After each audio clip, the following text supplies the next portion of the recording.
The Roman legionary is one of the most fascinating figures in antiquity. He embodies Rome's power and influence. His skills in the art of battle have made him a legend.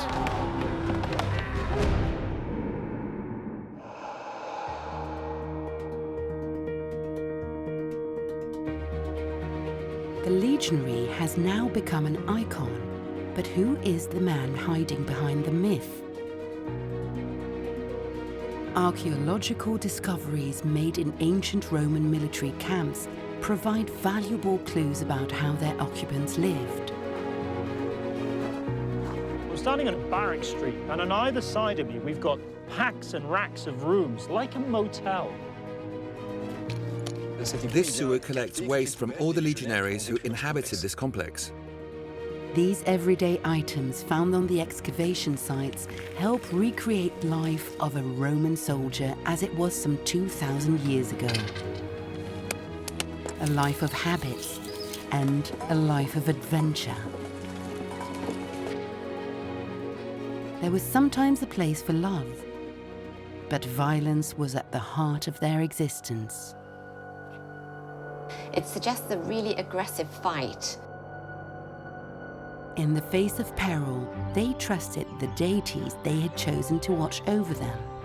Little by little, the picture of the man behind the soldier is emerging.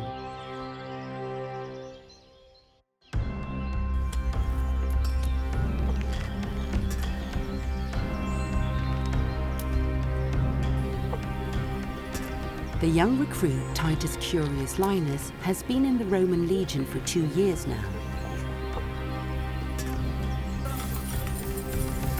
Like his comrades in the unit, he continues to train in the art of weaponry. Caius Marcius Salmorius, seasoned legionary, soon to be retired, has taken him under his wing. In Roman imperial times, a legion was around 5,000 troops strong, but a soldier's everyday life was probably more aptly defined by his immediate circle, especially what was called his contubernium. This was the group formed by his tent mates, or barrack mates, which were 8 men who were used to living together and working together. The group fostered a number of fraternal interactions, but mostly it was within this tight group that the everyday personal and professional life of the soldier in the army really took place.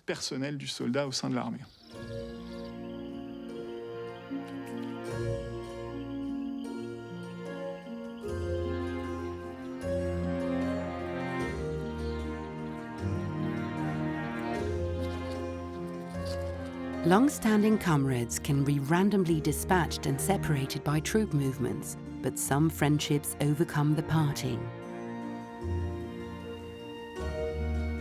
Many greetings to you, Paris, my brother. I wanted you to know I am doing well, and that I hope that you are too.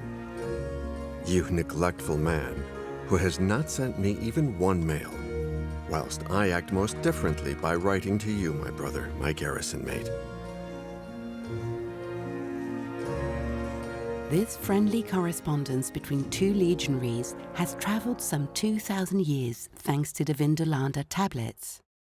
This is a correspondence between 2 friends catching up with each other. And it's great that you can see this friendship blossoming. They're asking after each other's health.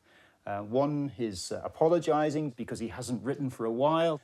Also, say hello again to your messmates. How is everybody else in the unit? You get a sense that these 2 guys, Salonius and Paris, have served together. They're now apart, but they're good friends and they're keeping in contact with one another. Letters like this gives us a window into a very different type of life for Roman soldiers, one of great comradeship and shared experiences.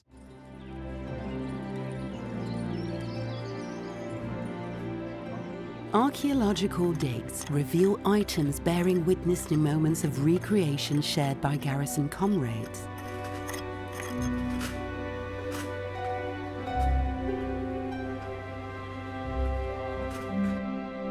What we've got here are two examples of a very rare artifact, two examples of boxing gloves, which have never, until we found those, ever been found anywhere in the Roman Empire. These are made for boxing between Roman soldiers, most likely.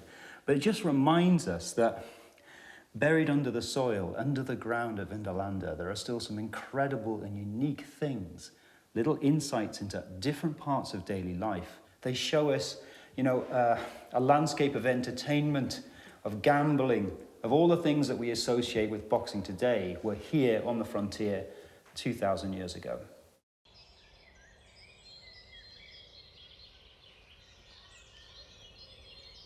From time to time, probably away from their comrades' eyes and from the camp's agitation, the legionary would wander in more personal activities.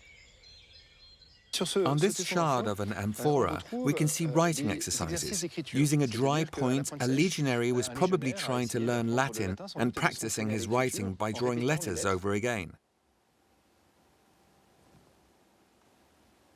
So this is a beautiful little leather mouse or a little toy that's come from the site.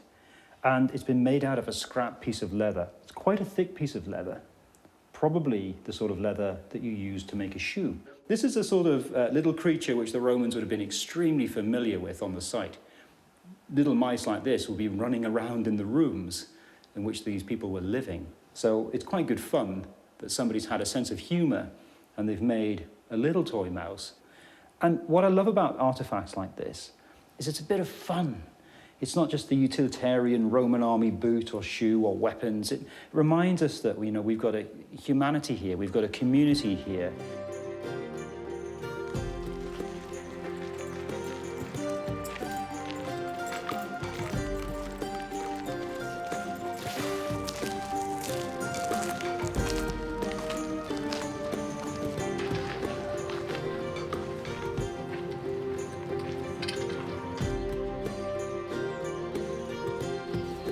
In the buzz of the forts, pets also had their rightful place.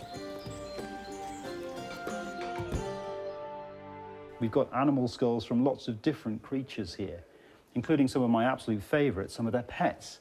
So here we've got a complete dog skeleton. This dog was found in the ditch. The only bit that's missing, the legs here at the back, the toes of the dog. And the reason for that is that although this was somebody's pet, it's still a useful animal, and they've taken the hide, the skin off this dog before they've thrown the carcass away to recycle it to use to make clothing or other items. We also have a few cats as well.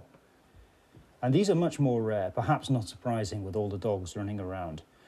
And of course, they're much less useful to the Romans than the dogs. But they're good for hunting down vermin, keeping the mice under control. So it's a real vibrant mix of creatures that are in this space.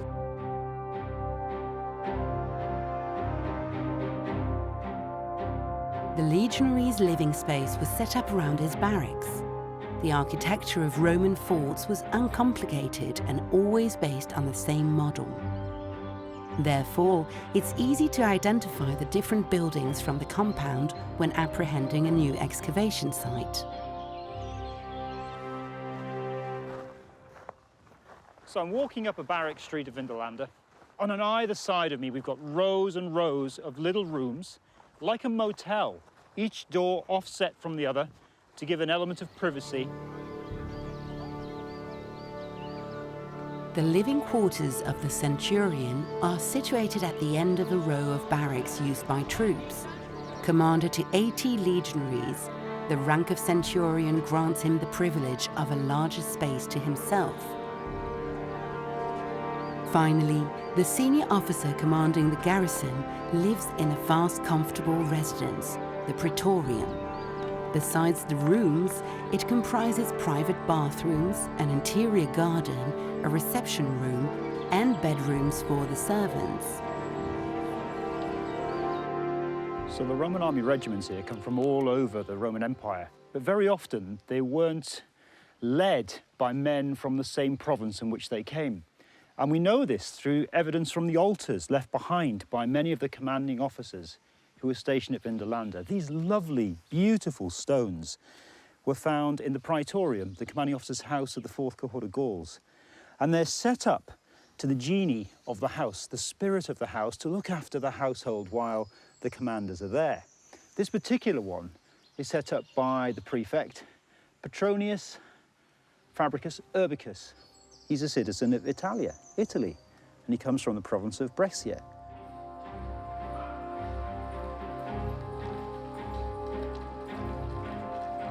It seems only logical that commanding officers would come from Italy, but where do the troops all come from?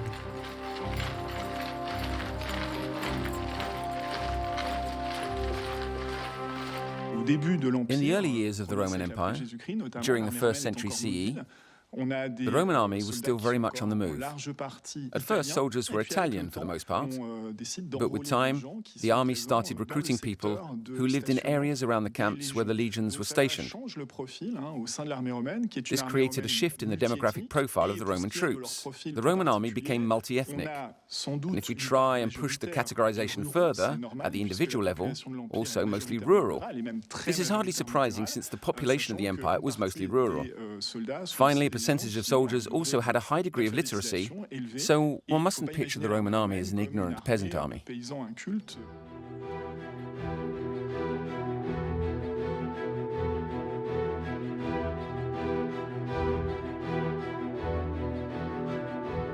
Did the typical profile of the legionary vary according to its garrison? Were soldiers stationed in Lugdunum, one of the great cities of the empire, any different from others? The ancient capital of the Three Gauls holds many remains of its prestigious Roman history. The antique theatre and Odeon are a testament to the importance of the city of Lugdunum some 2,000 years ago. Behind these constructions, in the Bac de la Visitation, on the famous hill of Fourvière, archaeologists think they may have uncovered the city's garrison. It is quite extraordinary to discover this military camp in Lyon, the Lyon urban cohort's own camp. The camp had been debated for a long time among scientists, but had never actually been located. Thanks to stratigraphy, we know the military site was occupied between 69 and 197 AD. The conviction these are indeed the vestiges of this urban garrison is the sheer quantity of recovered military artifacts.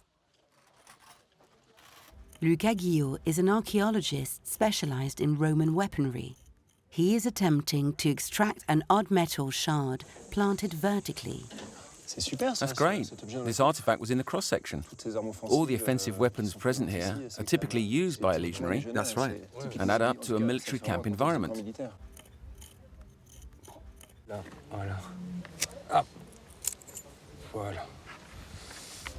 you go.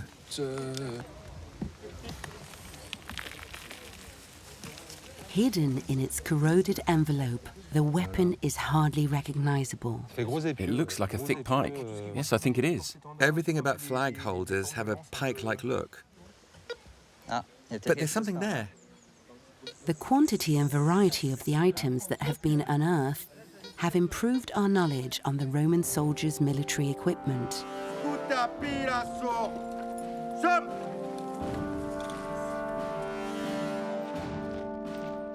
People often picture the Roman army with soldiers all wearing the same uniform, but what archaeological finds show is that in fact the opposite seems to be true. The Roman army had a very heterogeneous outfit.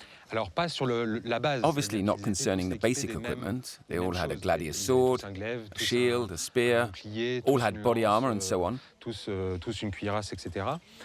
But we've seen differences in helmet shapes, sword shapes, in the decoration of the scabbards, and the decoration of the belts. The only thing that's common to all are the shape and the decoration of the shield. The shield had to be decorated with the unit or legion's colours, but the rest was rather disparate.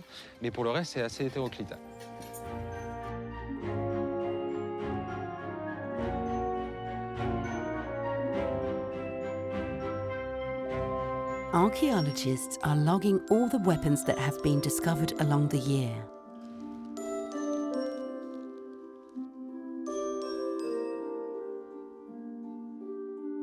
It's impressive. With all the artifacts laid out on the table, we realize how many weapons of the 1st century have been discovered in this warehouse. Yes, this is truly extraordinary. We've never found such a massive collection so far remote from the borders of the Roman Empire, because central Gaul wasn't a particularly militarized area at the time. We found almost 300 weapons in just this one armory storage building. That's what you see here.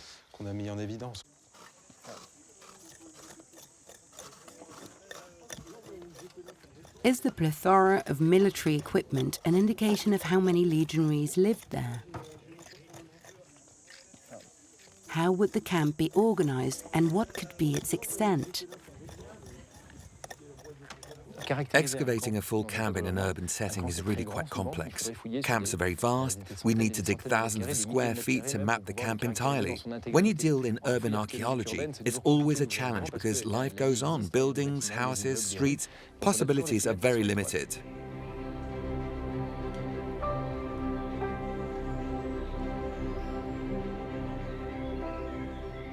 To map out underground structures, the team does a geophysical prospection in the immediate surroundings of the site. Christophe Benesch, who specializes in this technique, has taken the lead of the operations.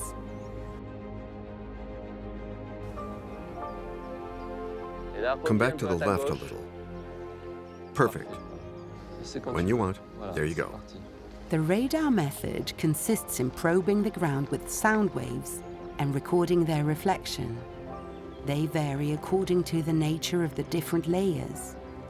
Here you can see quite deep reflections.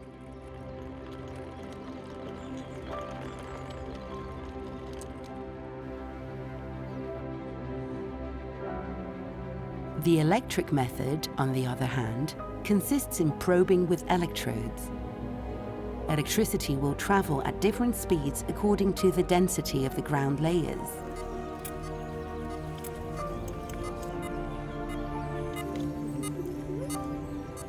What's interesting to us here is this deeper zone, which is more conductive.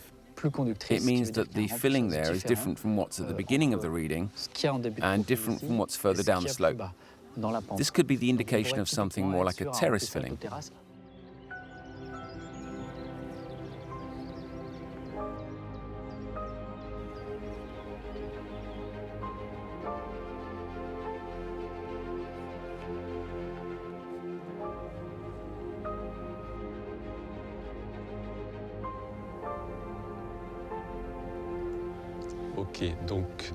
I'm going to show you the radar readings on the meadow, the grassy part, 80 centimeters down. We're starting to see things. That's when it becomes interesting, because we start to see a network of lines that are evocative of the antique remains of the site. We imagined a pathway with this orientation in this area. It could be consistent with the gateway at the edge here, the gateway between these two roads along this other road over here. This is very interesting. Down at 1.20 meters, the two alignments are still very clear. We can see them very clearly. We can see them distinctly, and there's a shape here that's becoming sharper. Nice shape. The structure appears more precisely at 1.40 meters. We can see how clean it is. It's a nice straight square. A little room or a construction of sorts. Combining geophysical and archaeological evidence, the shape of military barracks and surrounding quarters are starting to materialize.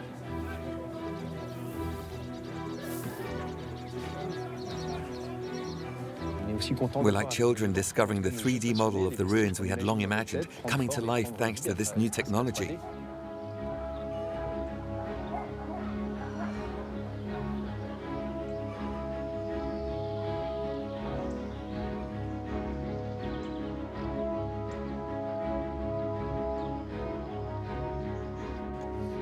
Some structures are excellent landmarks linking the different areas of the camp with one another. The sewage system we discovered this year, which is really the extension of the vestiges we dug out the previous years, is particularly interesting to us. It's like the backbone of the archaeological site. It's the central element around which all the different parts of the military camp are organized. Year after year, we've been studying it, and it's really well preserved. What's really quite amazing is that the sewer ultimately served as a waste disposal system. At the end of the day, we're scavengers of the past, and we mostly dig for things people just left there. This is how we discovered many objects linked to their everyday lives. Pottery shards, but also toiletries and toys that have been abandoned there, washed away by the rain and ending up in the gutter. These objects are clues as to who the legionaries of this great city really were and what their role was. The garrison stationed here in Lyon, the urban cohort of Lyon, had several purposes. It had to be ready for combat, that much is certain, but as a colonizing force, it also had a double role of policing force and an administrative role with the governor of the province of Lyon. They also held a judicial role. Therefore, it's highly unlikely that these men, in their daily lives, especially in the role of policemen, wore their whole warmongering outfit and body armor. He may not always wear his cuirass, but the legionary never leaves his cingulum, his ornate belt which holds a scabbard for his gladius. This military belt, because it's ornate, because it's displayed for everyone to see, affirms in reality the identity of the soldiers as part of a group, which is the Roman army.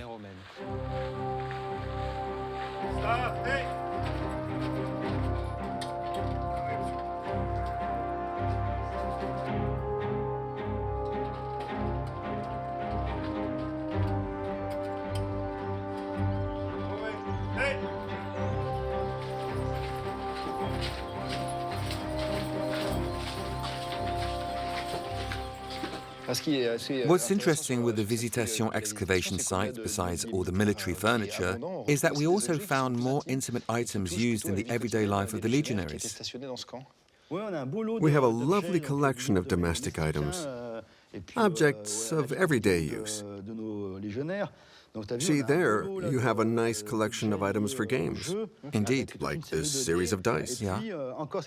This year we found quite a few tokens made of bone, tokens made of glass paste. Okay.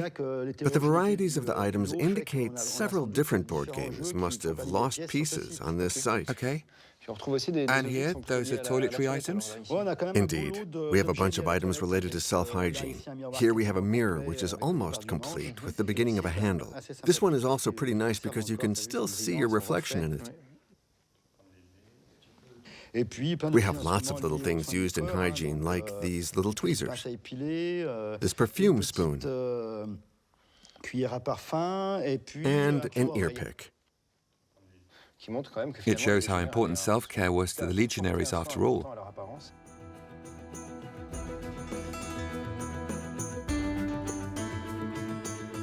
Why were legionaries so concerned with hygiene and self-care? Despite their mandatory celibacy, maybe they still had the desire to seduce. When Augustus created the professional army, he demanded that soldiers be devoted to their new occupation, and he put a ban on legal marriage for soldiers who were Roman citizens. One mustn't imagine this ban as being absolute. It would have been unrealistic to ban any kind of relationship with women during the whole 25 years that military service lasted. There were relationships that occurred, which sometimes resulted in children, but it was only at the end of military service that this union became official and that the children became legitimate. Soldiers could therefore have a personal life, intimate and sexual life, a family life, despite their military status.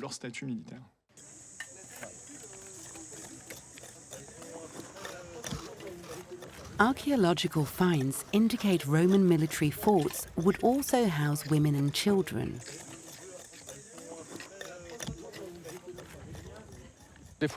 Researchers found this object, the top part of a clay figurine, probably made in Lyon. It's a hooded figure, dressed as a Gaul. This call was called a cacalitus. It's basically a doll, and we found several of these in Lyon. They have jointed arms and legs like action figures, a very telling object related to this site. At Vindolanda, the oxygen-poor soil has preserved many items made of wood or leather that once belonged to women or children. Barbara Burley, the museum's curator, is taking stock of recent finds. We have wonderful examples of what life was like nearly 2,000 years ago. We have objects that really show us that there were women and that there were children living here on site. And I've got some of them here on the table for us. This is a fabulous example of this, is this tiny little child's shoe. I don't even know if this child would have been walking yet. It's so small. And it tells us that they were here as well. And we've got lots of children's shoes. We also have women's objects. So this is a beautiful woman's shoe. The reason we know that this is a woman's shoe is because not only its size, it's smaller than what we'd expect to find for a man's shoe, but a lot of times our women's shoes are showing these lovely decorated stud patterns. And I always wonder if on a dirt surface they would leave these kind of impressions. We also have these, which I find fascinating. They're hair combs made of boxwood, probably imported from the Mediterranean. They are such a glimpse into daily life. They show that people were caring just as we do today about how they would present themselves and how they would look. And another example of women living here on site would be this one, which is a spindle whorl. Now, of course, men can spin wool, but it was part of women's life in the Roman period that they had to be there for the textile production, so you would have made clothes for your own family. The recent finds at Vindolanda go against the preconceived narrative of a community of men close to women and children. This short wooden sword is proof that children would spend time playing games, but other artifacts shed light on another, more serious aspect of their daily lives: homework. This is a writing lesson, and it's actually a line from Virgil's Aeneid. The winged bird flew over the walls of the city. So, wow, we've got one of the great texts of the Roman world being copied out at Vindolanda.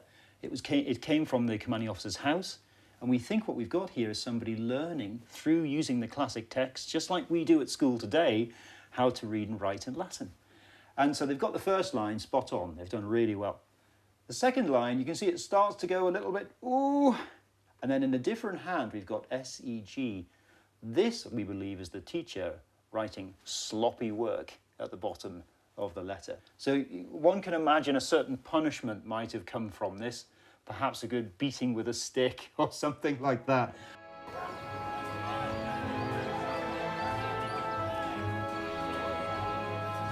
Over the last 30 years, archaeology has transformed our vision of life in Roman garrisons 2,000 years ago.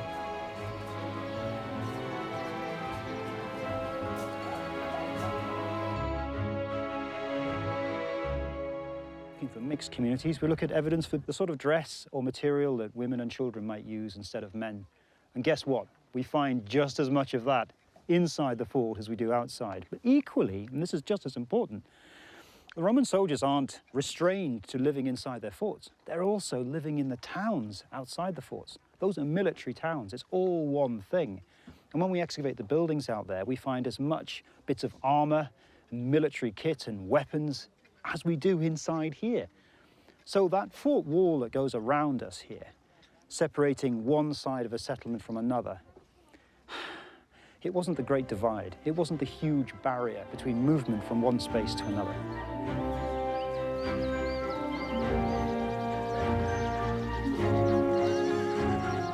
Therefore, women and children would enter the forts. The legionaries had female companions. As a testimony to these relationships, some moving items have stood the test of time. This is a woman's gold ring, and it just around the very edge of the stone has an inscription that actually says, my darling or my soul.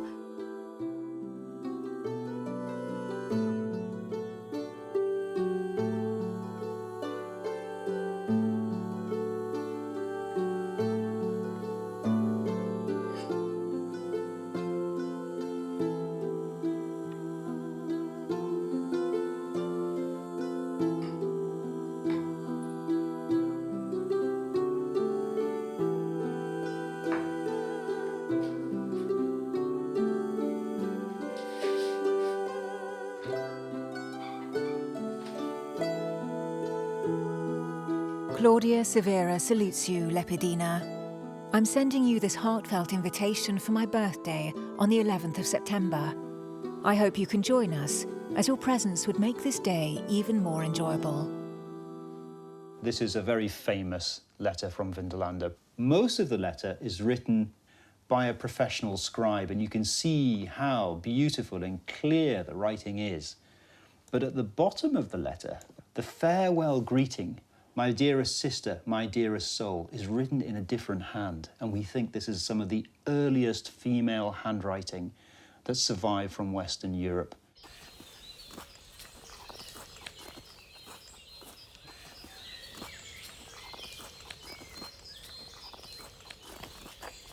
The Vindolanda digs have brought to light touching remnants, hinting both at the lighter side of life in the camps and its darker aspects.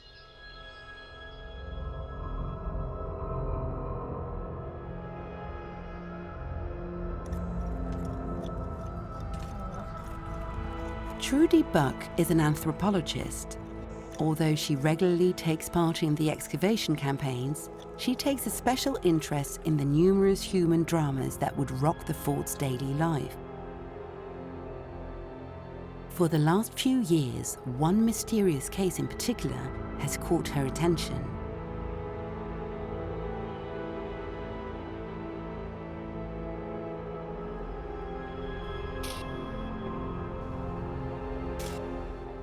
This is the site of a burial of a 10-year-old child, a girl, who was found literally underneath the floor of this barrack building in this far corner. Now, that was it was extremely unexpected. At first, it was thought maybe it was an ape.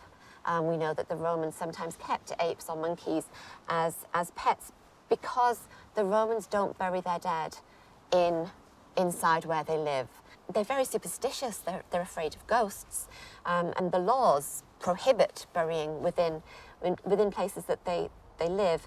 So to find a child here suggests something untoward had happened. It definitely suggests that she was probably murdered. Most of her body was really well preserved. What we don't have is much of her skull, and this is possibly because she may have been killed by being hit over the head with something, which could have caused open wounds. And we know through forensic anthropology methods that if you've got an open wound, that place quite often will start to decompose the quickest. And so it's not definite, but that's where we think she may have been hit and what killed her. Who was this child?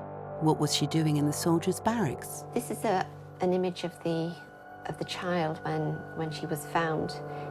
So she's laid on her left-hand side, and her arms are very sort of tucked up like this in front of her body. Isotope analysis of the well-preserved teeth have led Trudy to believe that the child spent the first years of her life in the Mediterranean basin.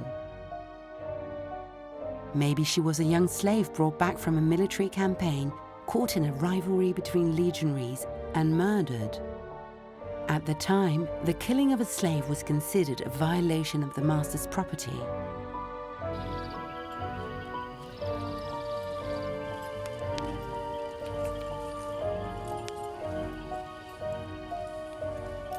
Legionaries were not immune to occasional jealousies, quarrels, and skirmishes. Some tablets found at Vindolanda tell of tensions, conflicts, or even repudiation.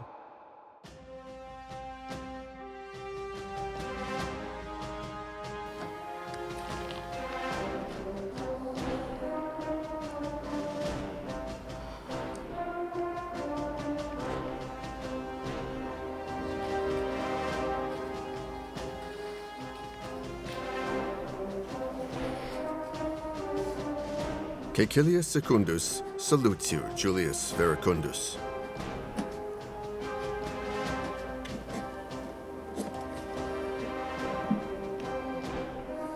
I've shown Centurion Decuminus the tablets you sent about anger and abuse among the soldiers. This calls for punishment, and we should discuss the matter further.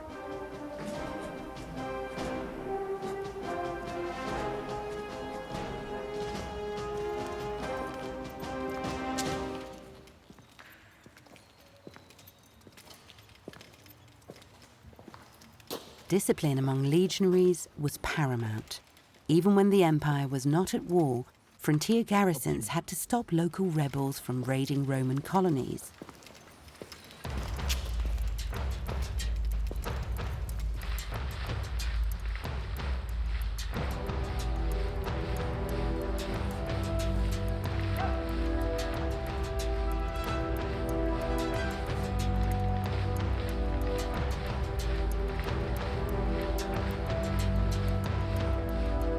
And the retaliations carried out by the Vindolanda garrison have left their mark. The anthropologist Trudy Buck has been analysing human remains discovered along the ramparts. We found a human skull. Now, this human skull has very likely been on a spike at the side of the ditch. We have another one from the north ditch as well, so sort of at least two on either side, and it seems clear that they have brought back trophies of the men that they've killed in battle, and they've displayed them on the side of the ditches that are surrounding the forts.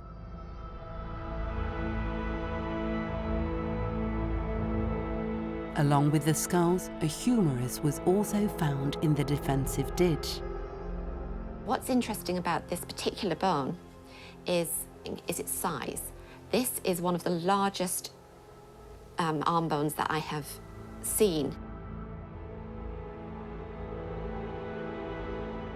Another interesting thing is it's got this shine all the way around the main shaft. This is the type of shine or patina that you get when people handle bones a lot.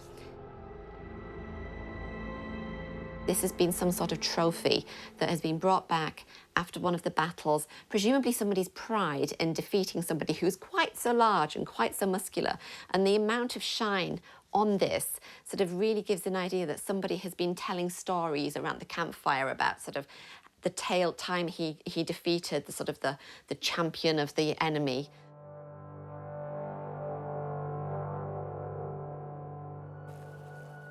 As the original skulls were too fragile, 3D replicas had to be made for Trudy to examine the injury signs. A sword cut on the right, a bashed-in fracture on the left, and a gladium perforation at the top, this Breton warrior was a tough nut to crack.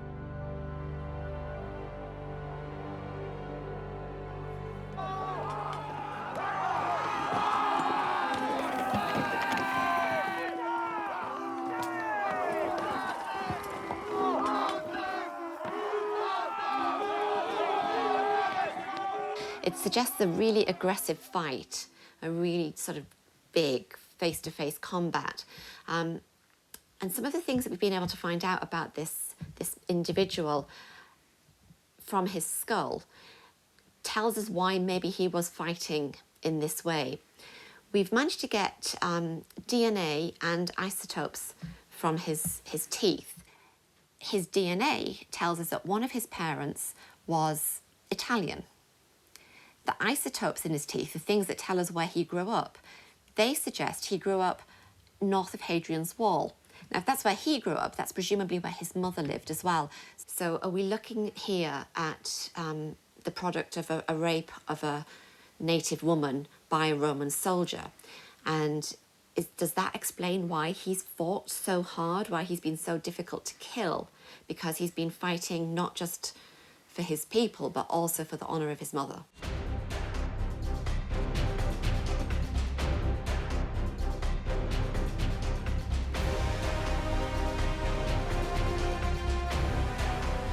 the wounds sustained by Breton warriors as shown on their bone remains, as well as the macabre display of trophies, give us a glimpse of the occasional violence of garrison life.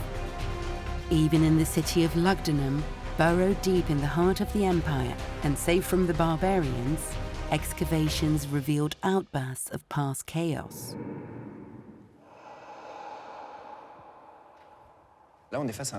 This skull was discovered on the excavation site in one of the digs of the military complex. It was identified as a legionnaire's and is particularly interesting. Its composition allows us to think it was severed from the body and put on display in the military complex for everyone to see. This rather macabre arrangement was, however, rather common in antiquity. What circumstances led to the violent death of this legionary from the Lyonnaise garrison? His skull was discovered in a particular layer of soil, which means his execution coincided with a dramatic event. Occasionally, a find will give us information about specific events. This seems to be the case here. A major battle took place in Lyon on the 19th of February in 197 CE. The Battle of Lugdunum is a turning point in Roman history, marking the end of 4 years of civil war. Two Roman armies were pitted against each other.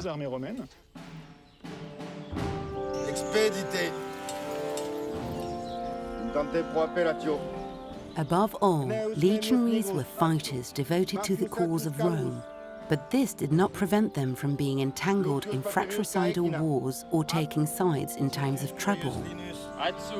Gaius Marcius Salmorius. Marcus Coelius Victor. When we left our homeland, we were told our goal was to defend the sacred rights of so many citizens. We readily gave our blood, sacrificed our youth and our hopes. Our spirit on the front line may be unwavering. I am told Rome is awash with cabals and plots and treacherous schemes. Reassure me as soon as possible and tell me we can depend on our fellow citizens' support while we protect the greatness of the empire. If it should be otherwise, if our bleached bones should be sacrificed in vain, then beware of the legion's wrath. In 197 AD, Claudius Albinus, leader of the legions of Brittany, crossed the English Channel and settled in Lyon. It was there that Septimius Severus, who had become the rightful emperor by force, came to fight his rival with the legions of the Danube and the Rhine.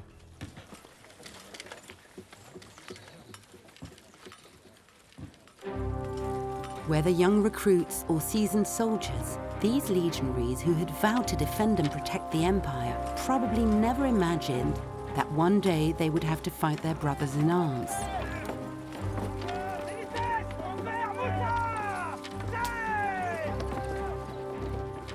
The garrison stationed in Lyon, the urban cohort, took part in these clashes on the side of Albinus. Septimius Severus won. He not only defeated Albinus, but his troops also plundered the city.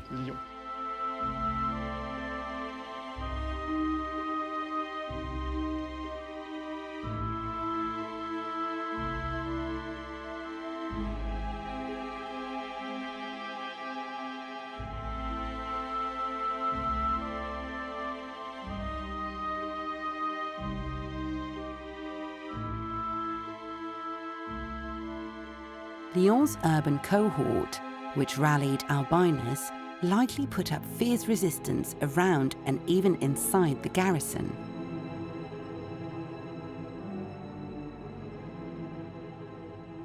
These arrowheads come from the last phase of the camp's occupation when it was abandoned, destroyed and probably captured at the end of the Battle of Lyon when the town was ransacked. Some of them are intact, but some are broken, like these ones. The tip is completely broken off, the barbs are twisted. These artifacts are characteristic of a battlefield.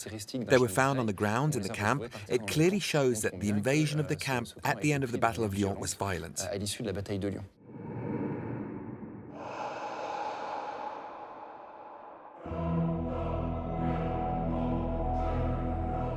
Roman provinces were regularly torn apart by coups and power plays, evidence of the complexity of keeping together such a vast empire made of many diverse people. Invested with divine power, the emperor embodied the unity of the empire. His effigy appeared on the standards carried by the legions. These created a sense of belonging and loyalty running deep in the veins of legionaries. Shared rituals offered a special occasion for seeking divine protection. War is no trifling affair. Men put their lives on the line. It should only be carried out under the supervision of the gods.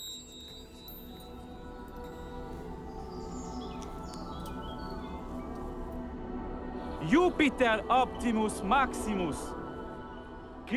Jupiter, ruler of the earth and sky, and Mars, god of war, are often invoked. Religious life for a Roman soldier was punctuated by public ceremonies that brought together his unit. These were supervised by commanders who performed the rituals on behalf of the army. These were important occasions since the whole unit was gathered together.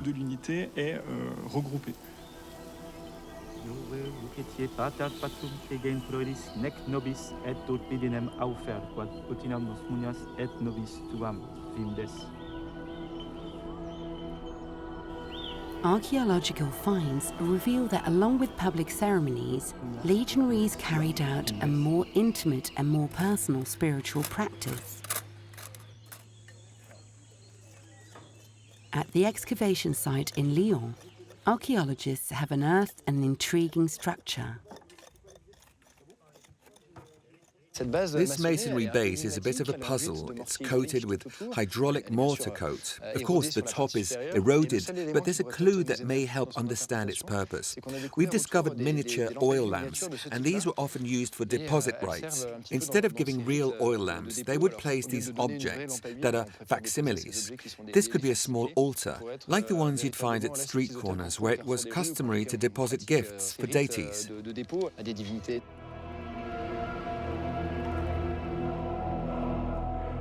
Soldiers pray to the goddess or god they have chosen to watch over their destiny. The cult of the goddess Fortuna is very important to legionaries. Whenever you go into battle, it's better to have Fortuna, goddess of luck, on your side. It's quite common to find these little statuettes of deities. Legionaries would carry these from garrison to garrison and worship them daily, with incense, a little wine, a little food, to honor the contract between the goddess and the person to whom the figurine belonged.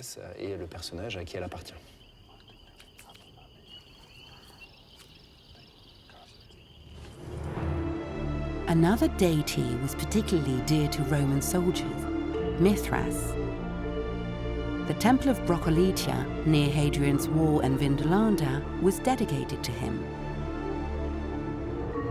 An all-powerful god of sunrise, of victory of light over darkness, of life over death, Mithras also protected the herd and those who defended the land, the soldiers. His statue depicts him wearing a crown with ornaments pierced by rays of light.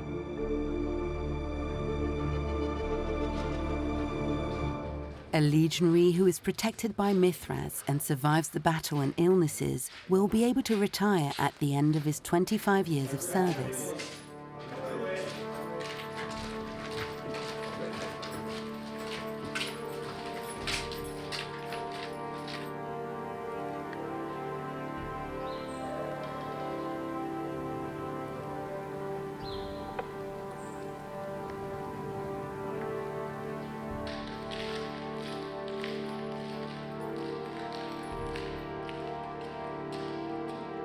Caius Martius Salmoius, Cai Felius, Orati, Awegentoyo.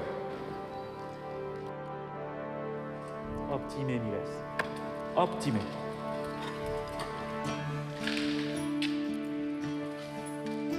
Gratias. Bona fortuna tibi. Gratias Cantoyo. Awegentoyo.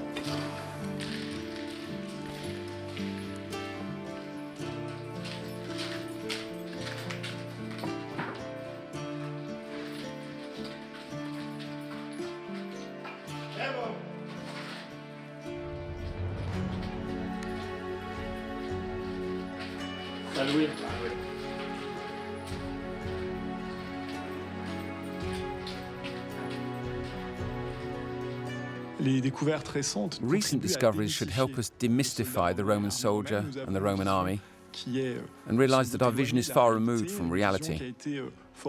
We were led to believe by modern culture, like cinema and TV series, that legionaries formed an extremely disciplined war machine. We need to shed this idea of a war machine. Soldiers were human. They felt emotions, they were sometimes afraid in combat, and they didn't always follow orders. And they had lives beyond their military service. They had relationships with civilians. They had families.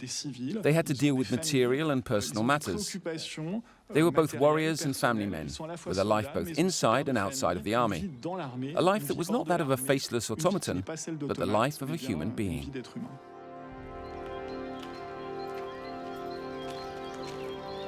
Will Caius Marcius Salmorius go on to become a merchant, a magistrate, or a farmer? Will he settle on the land allocated to him as gratification? After all, he's only 50. For him, a new life begins.